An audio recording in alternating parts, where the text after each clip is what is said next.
Bu Ati, bagaimana catatan untuk saya? Catatannya Bu Ika Masya Allah semangat banget ngajarnya, ketika buka kelas itu kelihatan semangat banget. Terus metode yang digunakan juga udah bervariasi dan membuat siswa itu tertarik sehingga pembelajaran itu berpusat pada murid. Bu Ika juga mampu mengondisikan kelas dengan sangat baik. Ketika siswa itu ribut, ketika siswa tidak kondusif, Bu Ika bisa mengkondisikannya. Untuk kelemahannya, suaranya kurang kenceng ya Bu ya. Iya, suaranya kurang kenceng, lebih dimaksimalkan lagi.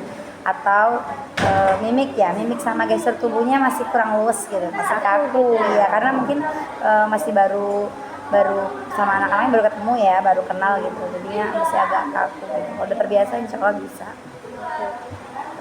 Kalau menurut pengalaman Bu Ati, bagaimana itu pengalaman Dulu waktu ngajar ya.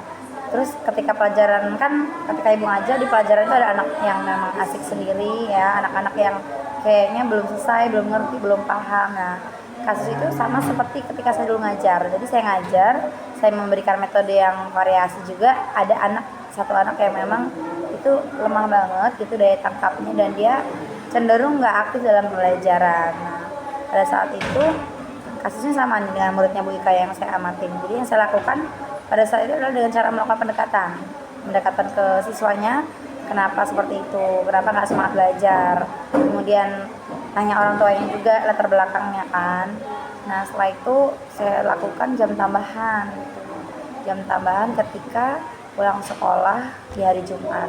Jadi ada waktu spesial buat anak itu sehingga dia bisa mengejar ketertinggalannya. Kenapa Bu Ati melakukan hal itu? Ya, karena bagi saya tuh kalau saya ngajar, saya terima gaji ini ya.